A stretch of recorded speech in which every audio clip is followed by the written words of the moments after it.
More fun with rotation. With Bayern winning Friday night, Bayer Leverkusen had to get 3 points away to Wolfsburg to keep pace ahead of their big clash with the Bavarians next weekend. Xabi Alonso made a bunch of changes and it finished 0-0. Jules, did he get this wrong? I bet he rotated because they have a big game in the Champions League in midweek. Oh, hang on. Oh, no. So, I bet he rotated because... They're retired. They don't have a big game at the weekend, have they, coming up? Oh, hang on. They play Bayern Munich at the weekend. It just didn't make any sense to leave Florian Wirtz on the bench. Your best player, the one that when you're not playing well, makes things click and can get you out of a hole, do something magical, win your game on his own, which he's done already this season. And when you don't play midweek, then when you play Bayern Munich at home, when you're 6 points behind them and you're playing them at home the following weekend with a chance, if he stays with 6 points after this weekend, to go down to 3 points and you rest your best player, maybe the league best player this season, didn't make any sense. I don't care if he started playing an hour, be 2-0 up, then you take him off. I didn't need to... Look, I mean, Wirtz came on and nearly won the game for them and they should have won the game. That's my point. I don't need to see Mario Hermoso. That is the one I would take issue with. But, it really was Wirtz and Frimpong. Those were really the main ones because you can talk about Schick and whatever else. And Boniface. But you're playing Boniface. It's not like you're playing some dude Boniface and Tella. You hate when he plays the front two. Really, there was no need. I just think he got it wrong. And now, suddenly, they're 8 points behind. And you think, okay, even if you beat Bayern on Saturday, it would be 5. 5 is a lot, and it's not even guaranteed they're going to beat them. So I just didn't understand why he did. Napoli are held at home by Udinese 1-1. Gab, 2 draws in a row now for Antonio Conte. Are they losing a bit of steam? I think they definitely are, and then he can go and say whatever he likes. But between that second half against Roma and this game against Udinese, who played really, really well, they were second best in terms of shots, in terms of whatever. Don't want to hear excuses. Oh, Kvaratskhelia is gone. We didn't go and get Garnacho or whoever else. No, you got Okafor who came on. But guess what? You still have Raspadori, you still have Simeone. You can still make those changes. You expect more. You've got a whole week to prepare for these freaking games. And you're at home. By the way, that goal from Ekkelenkamp where the ball changes a billion times. It was Juninho Pernambucano. Did he mean it? No, obviously not. Okay. Sergio Conceição sends on Rafael Leao, Christian Pulisic, and Santiago Jimenez at halftime away at Empoli, and they turn things around. Gabi for a 2-0 win from Milan. Brave move, or did he get it wrong from the start? You got it wrong from the start. Completely. They were terrible in the first half. They were so bad. And to be honest, even in the second half, it wasn't necessarily great. Now, Pulisic, great cross. Rafael Leao, it was a Cristiano Ronaldo-esque header. Or if you saw the Napoli game, a Scott McTominay-esque. Very much so. McTominay's got hops. I'm sure he can dunk. He helped himself a little bit. Maybe a tiny bit. Anyway, but yeah, I still no further forward on how this is going to work. And people are saying, oh, he's so brave because, he took off midfield, I think it was Fofana or Musa. To play like four forwards, 5 forwards. Yeah.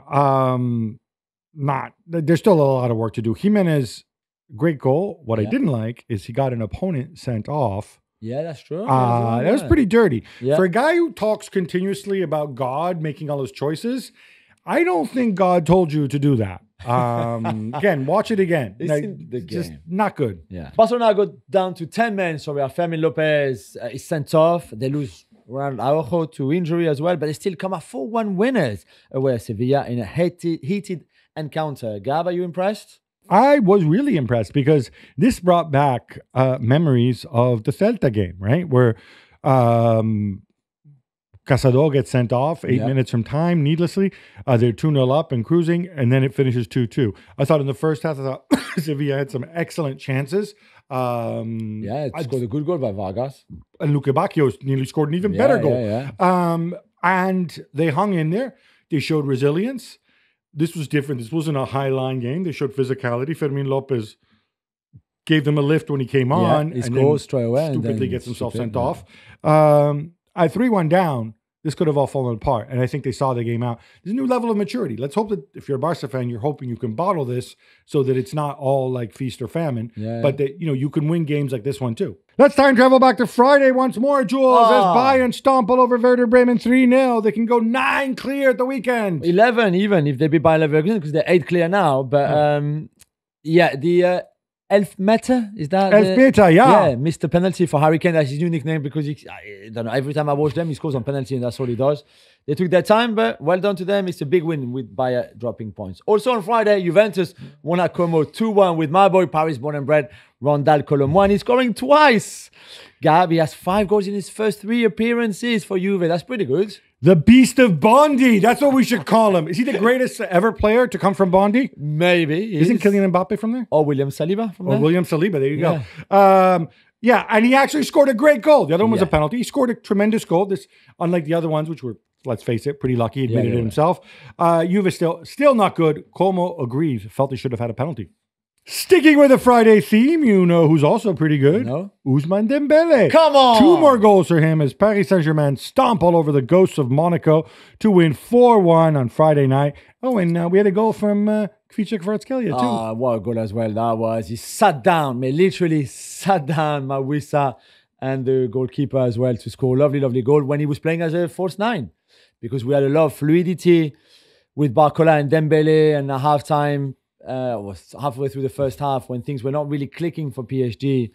Luis Enrique decided to put Barcola back on the left when he started on the right. Dembele was a false 9 but moved back to the right, and Kvaratskhelia moved into that 9 position. And to be fair, that second half, they were outstanding, them 3. Really, really good. PSG were great. I think Monaco, this is a heavy score for Monaco. They didn't play too badly at all, I thought. But just PSG in the form that they are right now. I mean, Vitinha said after the game, we're just so good. And imagine for a player to actually look back at a game that he's just playing and say, like, you know what, this was so good. We played so well, which is true in the second half. It's great. So they face Brest on Tuesday in Guingamp. I will be there, Gabi. And I just hope that we will have a really good game on our hands. Magic of the Champions League. Paris Saint-Germain, Brest, the glamour. Yeah. In Guingamp as well. Yeah, in Guingamp. Matteo Retegui scores 4 goals as Atalanta beat Verona 5-0 on the road to stay in 3rd place. Gab, only Harry Kane and Mohamed Salah have scored more goals in the Big 5 league this season. He's up to 20 league goals. In 22 games. And he's only started 18 of those. Yeah. And he doesn't get to take 1 billion penalties like the other 2 guys do. It is amazing. As I said, like, when I look at him, I'm like, okay, well, he's not tall. He's not super strong. He's not super fast. I know he's not technically gifted. He falls into that category of player that I don't really understand, because what he does really well is he gets in the right position to finish, and he finishes well. Yeah, that's a skill. It is a skill. I don't like it because it's undefinable, but there's no question. There's no question that he has it. Now, does he benefit from the fact that Atalanta go all out and create 1 billion chances? Sure. But guess what? So do Harry Kane and Mohamed Salah, right? So again, I feel weird mentioning him in the same breath as those guys, but Atalanta more broadly up to 3rd in the table. And you know what? I think they can definitely challenge Inter play Fiorentina Monday night against Fiorentina again. I think it's a legit. Napoli are slowing down. I think it's a legit 3-way race. Yeah. Niko Kovac takes charge of Borussia Dortmund for the first time this weekend, and they promptly lose at home to Stuttgart 2-1. Gab, no change basically. Oh, come on. I gave you something to say in French. That doesn't make any sense. We don't say that in French. But we say it in English. Yeah. Okay. Same old, plus ça change, right? No. All right. That's fine. I am being educated. I don't mind it. I don't think they were that bad. I think they showed fight in this game. Yeah. They also showed Keystone Cops defending the header, the other goal. I mean, come on. It's still Dortmund, and it reminds you of what they need to know. The players certainly want to impress. He had virtually all of his big guns back. Yeah. For me, the message has to be the same. Nico, Champions League. Close the gap. If the gap still isn't that big because the teams ahead of you, so many of them are so inconsistent, do it. And I thought, to be honest, they were a little bit unlucky here. Oyan Sunset bags a hat-trick as Athletic Bilbao beat Girona 3-0. They're 4th, 6 points back. 6 points. Jules, they couldn't be dark horses for the title, could they? Come on, we would love it if they were. In 3 games, they host Atletico Madrid, so we'll have a better idea then. Yeah. Then back in it, towards the end of April, I think they go to the Bernabeu to play Real Madrid. So again, we will see then.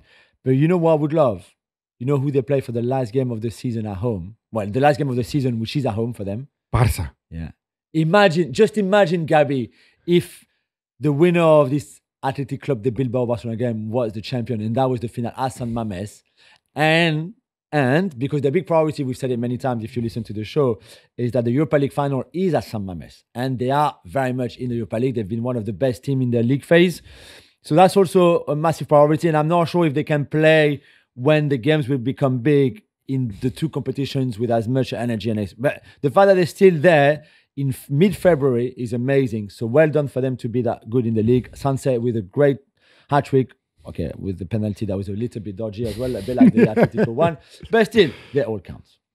Xabi Simons and Benjamin Sesko score at Leipzig beat St. Pauli 2-0. Gab, any improvement that you saw? So there was no SOS because, of course, Openda wasn't there. It was only, we don't want to say. It was only the double SS. S. We probably shouldn't talk about that in East Germany.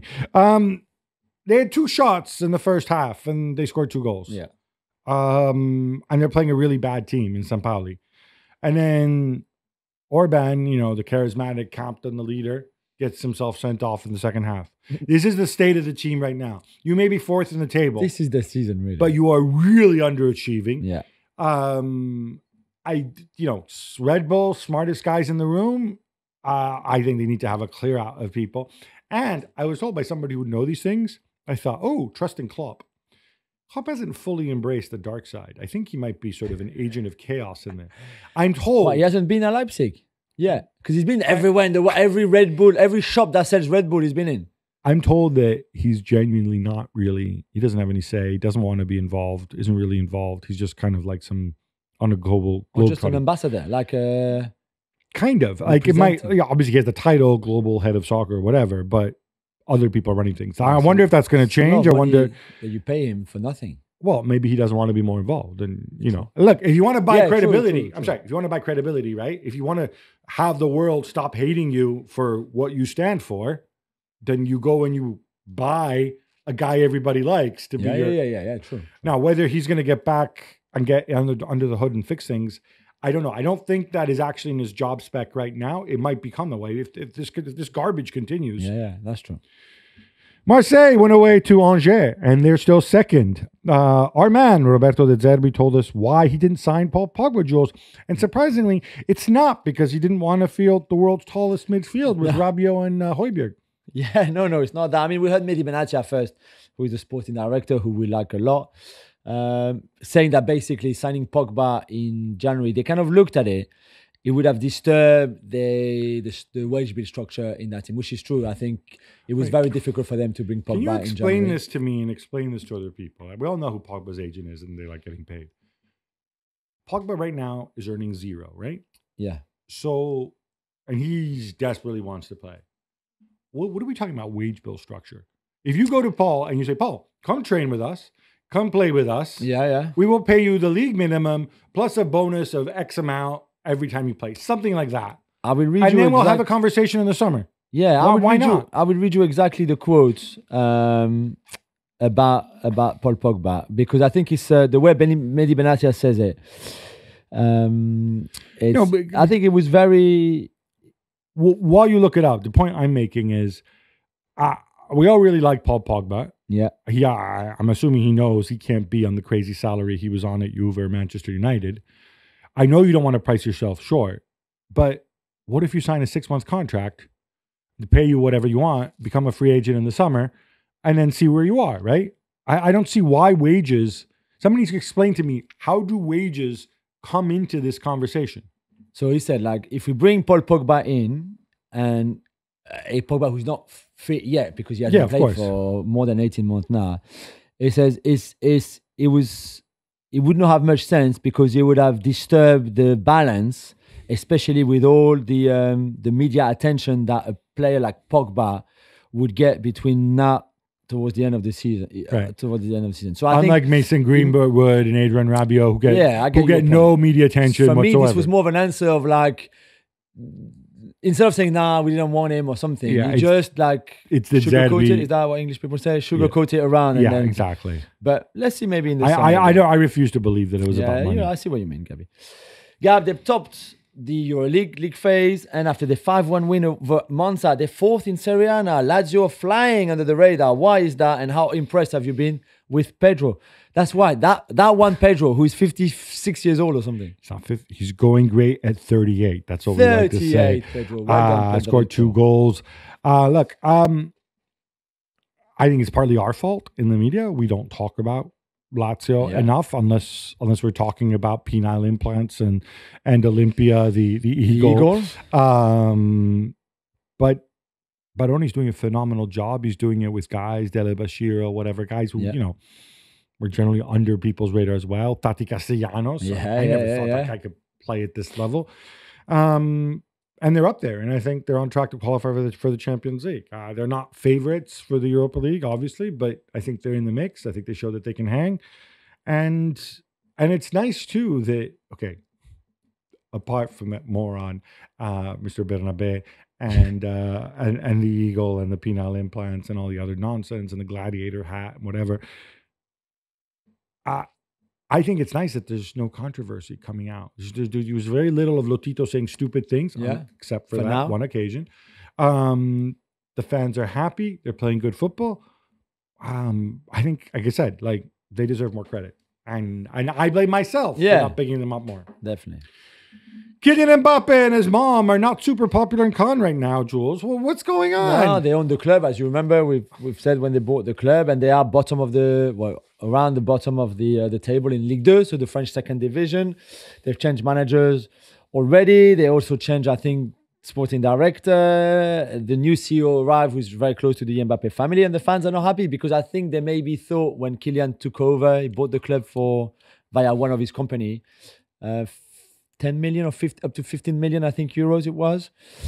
And maybe they thought, well, great to have Mbappe on board. It's going to be a better time for us. And instead, they are really, really struggling. And I don't know if Kylian is heavily involved. I don't believe so.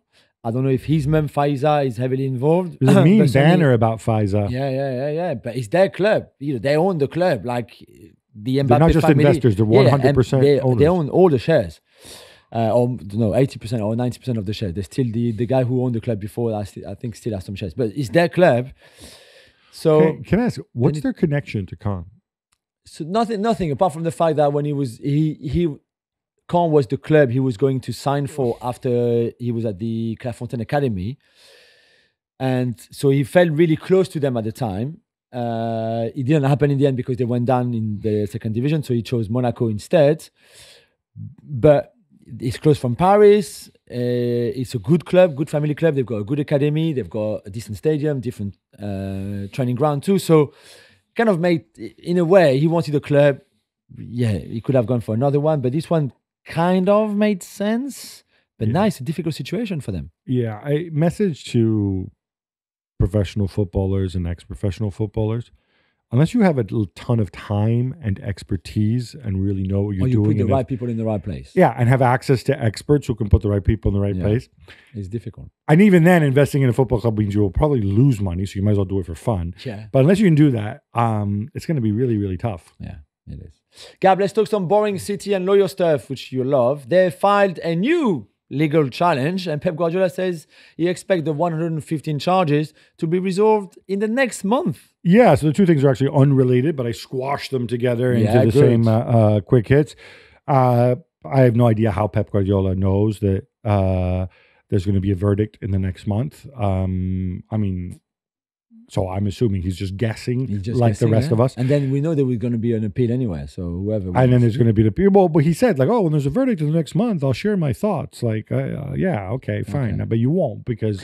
No, I'm sorry. Of course, yeah, you're right. You won't because unless the only way he will share his thoughts is when this matter is resolved. Yeah. And since both sides were 99.9% sure they will appeal whatever the verdict is, the only scenario is... if they go and they reach some out-of-court settlement and drop the whole case, and then Pep can come out and say whatever he's going to say. On the other point, this has to do with the associated party transaction rules. And, this is so City. So they had a point, I think, a fair one. Yeah, we said that. He said, wait a minute, why aren't you treating shareholder loans where the owner of a club, Tony Bloom at Brighton's done this a lot, where he loans money to the club, but he doesn't loan it. You know, he loans it With 0% interest-free interest, or at a low rate. That should be treated as associate party transaction, blah, blah, blah. And they were right about that. And so the Premier League said, okay, well, we're going to redraw the rules. And then City said, no, you need to wait until there's some other panel that's giving a legal judgment on this. The Premier League went ahead and rewrote the rules now. And so now they're taking legal action against them. This whole thing, you know, there's this quote here from Simon Cliff, who's their chief legal villain, who says, you know, this is the time for careful reflection and consideration by all clubs, not for knee-jerk reactions. Dude, you have a bunch of lawyers on retainer. It's like that episode of The Sopranos where like massive genius has got those lawyers on retainers. You know, these are lawyers. These are, you know, just look at the guy. Look at this Lord Panic guy. Look at his face. Think about it, right? The guy looks at himself in the mirror every day, right? This is the reality of what lawyers do. And it feels to me like they're slowing down the process to defend themselves because that's what they're paid to do. Maybe they will say, we need to defend ourselves because everybody's out to get us because the cartel, blah, blah, blah. Maybe that's true. But clearly, the Premier League cannot function when you have 20 people who should be business partners who are suing each other. Because ultimately, this is what it boils down to. When and if this City case is over and City stops suing everybody, they need to get people in the room. They need to get, sadly, the smartest lawyers around and say, let's make rules so that we can never sue each other, so that everybody's happy with, everything's clear, everything's transparent, everything's above board, and we can move forward and understand that we're business partners working for the success of the Premier League, of all the clubs, not trying to knock down a club because they have more money or less money, whatever. You have to do this. Otherwise, this nonsense is going to go on forever. Speaking of nonsense, it's time. It's Texter time. Jules, our boy John Texter may have called him a, quote, little a-hole, but that Ryan Shirky's pretty good. Yeah, pretty amazing performance from him against Reims at home, where Lyon destroyed them and won 4-0. He was involved in all the goals. He scored, he assisted. Corentin Tolisso was also very good. But, I mean, we've said so many times what an incredible, talented player he was. The problem was never so much the talent, was always the consistency. We've also said that many times. This season, it seemed that everything has been clicking. Before on the Pierre Sage, now certainly on this game, and the Paulo Fonseca too. I mean, he's just, I love him, and I know his personality could be a little bit difficult to deal with, but maybe like all geniuses really. But I really believe that Ryan Cherki is a genius, and I think Lyon were right not to let him go to Dortmund for 22 million euros in January, because they would get much more money in the summer. For him, they will have to sell him because they need money, and he's their best player, and he wants to go to bigger things because he's that good. But yeah, I just, when you see him play like this, you can just watch and enjoy, because he's really a joy to watch and an amazing footballer. So I'm glad this is not just a one season where he's got the right attitude and everything goes his way, but that this is him, and he's going to get better and better and better again. He's developed consistency this year, and for that, we thank you, Mr. Texter. But by the way, how many times has he been capped for France in official games? 0 yet, but that should be in March. But you know, there's Italy are not even in the question. But Algeria why? Spalletti, call him up. Yeah, he's got no link with Italy at all. He does. He doesn't. He does. He's got no affinity. Did you say affinity in English? Yeah, you could say affinity. Yeah. France and Algeria, yeah. Italy. What? He's got the name of, and that side of his dad's family, yes. But he's never been to Italy. He doesn't have any family, I believe, left in Italy. Okay, sorry. If you look on a map, you can find a village somewhere, I don't know, in the south or the north. I think Spalletti needs to get on it right now. And frankly, you know what? You stole Retegui from another country already. Have you not had enough?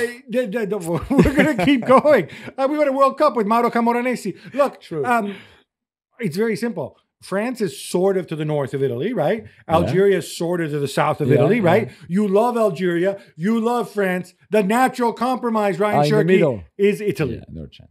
Roberto Firmino captained Al Ahly earlier this season and has 5 goals in 17 league appearances for them in Saudi Arabia. But Gab, we won't see him again in the Saudi Pro League this season. Why? Not because he's injured, but because they have a squad list and there's a limit. Of foreign players, They signed Galeno. Gee, I wonder who represents Galeno. And so they reach their limit of foreigners. And so, hey, sorry, Roberto, like maybe you'll play some Asian Champions League. I don't even know if they're in. I assume they are, right? Yeah. Okay, fine. Go enjoy that. This is the wanton dysfunction. I don't even know if he can. I mean, I'm sure there's some. There's got to be some leagues where the transfer window's open. Maybe they can send him on loan somewhere. MLS clubs. Maybe he's happy just sitting on his backside, enjoying Jeddah. I don't know, but this is not how you grow a league and you grow a product, in my view. And it's not a judgment call about Galeno's better than Firmino. Firmino's better than Galeno. They're all ambitious. You need to move somebody out because otherwise you're just going to hurt you with footballers in the future. What? So I come there and make a bunch of money. I don't even get to play? Yeah. Jules, wild scenes from Turkey, gobble, gobble, as Adana Demirspor walk off the pitch while losing after going a goal down against Galatasaray. Incredible. I've never seen anything. Well, the last time when I didn't see it, but the thing that this reminded me was the Kuwaiti team at the 1982 World Cup in Spain, where the Sheikh came down on the pitch to bring all the players back into the dressing room because he was not happy with the referee. This was the same. Basically, Dries Mertens dives in the box, gets a penalty. Very obvious. Everybody could see. You could see on television. You could probably see from the stadium. Penalty is given. The Adana players are not happy. The coach either. Nobody's happy. But Morata takes the penalty and scores. Okay, good. And after that, the Demirspor coach says, calls everybody up. I guess that's not his decision. Probably it would have come. It would have been somebody upstairs. He would have come. Yeah. But the thing is, it's like 20 minutes go by. It's not like this happens and they're also unhappy and they're in a strop and they walk off the pitch. No, they keep playing. I don't know if they have to go and like see video replays themselves to be sure or whatever. There was no reception, so to make the phone call to tell them, bring them back in, took a long time. It was pretty extraordinary. It's such a bad look to wait. So, I mean, like, it's bad to do it, period, right? Even though, again, come on, that should never be a penalty. There should be accountability, whatever, right? Yeah. But to wait 20 minutes, it's so weird. Dude, if you're going to do it, you do it straight away. Yeah, definitely. The Prime Minister of Congo, Therese, sorry if I not pronouncing it, Kaikwamba Wagner, has returned to Arsenal, PSG and Bayern Munich to protest for their Visit Rwanda sponsorship deals. Yeah, so this is an age-old thing. Look, this is a part of the world that, you know, does not get much attention from those of us in the Western media. I think it really should.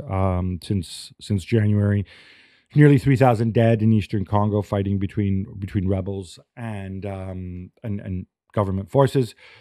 According to the United Nations, Rwanda is backing the government forces. I'm not an expert in foreign policy. I tend to trust the United Nations on this one.